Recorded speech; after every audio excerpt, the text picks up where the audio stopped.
סמל ראשון תומר אחימס היה אחד משני חיילי החפ"ק של מפקד החטיבה הדרומית באוגדת עזה.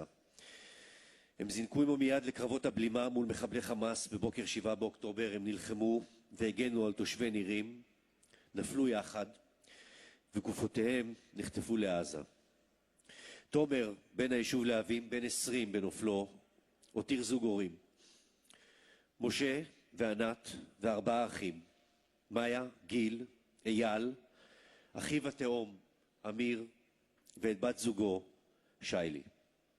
אני מזמין את משה ומאיה, אחותו ואביו של תומר.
שלום לכולם, ותודה שאתם כאן איתנו.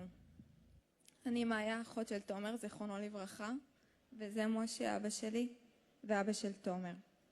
לפני 7 לאוקטובר, החיים היו יפים סך הכל. אמא ואבא, משה וענת. 5 ילדים, מאיה, גיל, אייל, והתאומים, תומר ואמיר. תומר היה בזוגיות מרגשת עם שיילי. אני הייתי בחודש הרביעי להיריון הראשון שלי. מספר שבועות קודם סיפרתי לאחים שלי על ההיריון.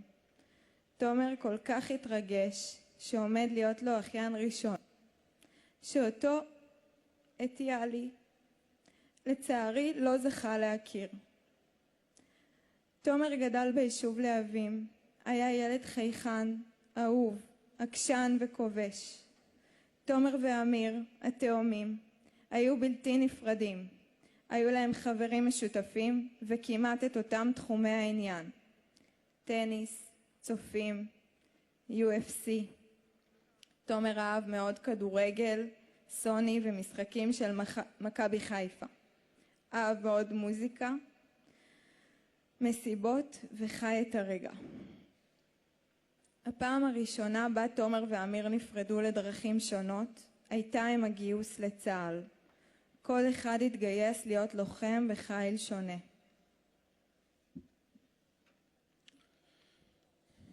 תומר שירת כלוחם, כקשר ונהג בחפ"ק באוגדת עזה.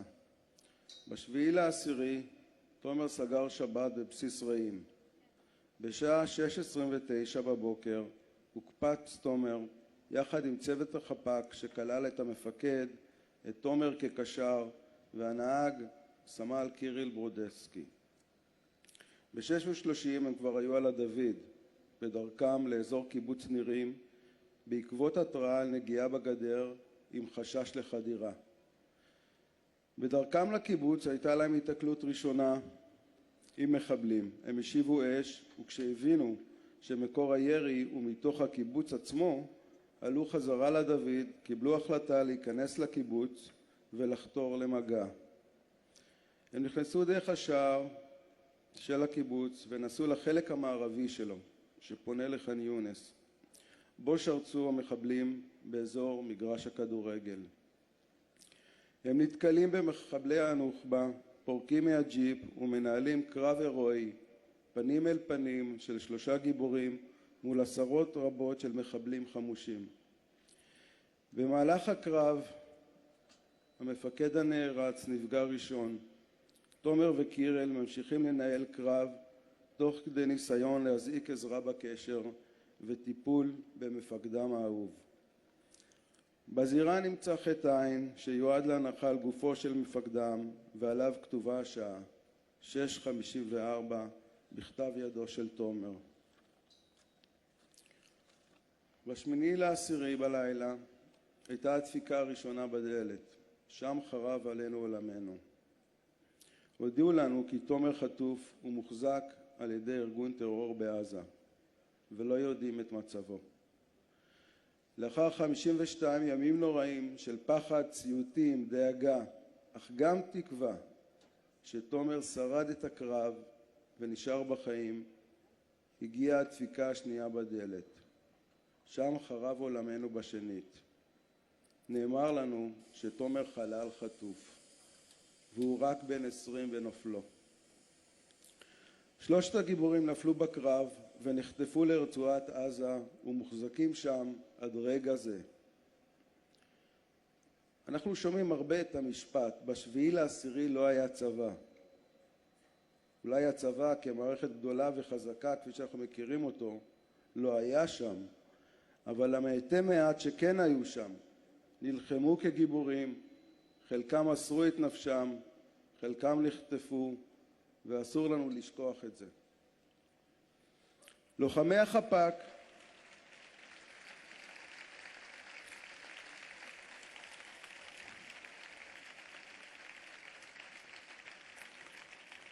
החפ"ק הגנו בגופם על קיבוץ נירים ועל המדינה כולה, ובמותם הצילו חיי רבים.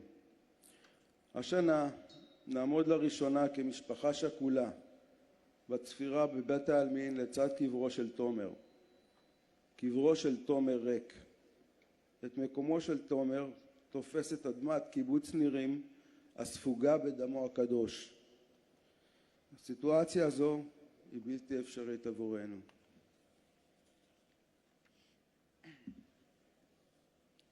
אנחנו כולנו שירתנו בצה"ל. אני, ההורים שלי והאחים שלי, שירות מלא ומשמעותי, ולא היינו עושים שום דבר אחרת. אמיר, אחיו התאום של תומר, לחם בבארי בשבת השחורה. כל אזרח במדינה, כל חייל וחיילת שמתגייסים, צריכים לדעת שיעשו הכל בשביל להחזיר אותם. שלא משאירים אף אחד מאחור.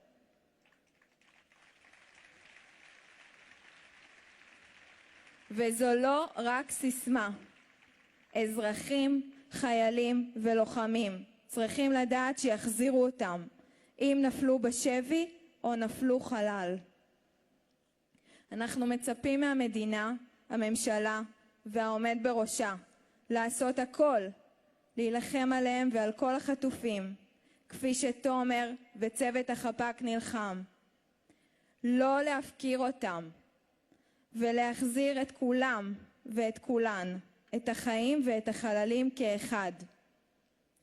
להשיב את החיים לשיקום ואת החללים לקבורה ראויה. אין להם זמן, צריך להחזיר את כולם הביתה ועכשיו.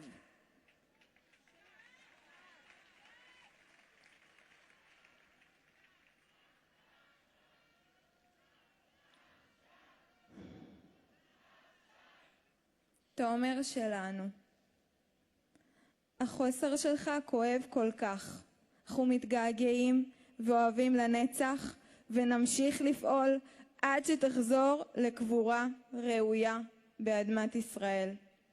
תודה.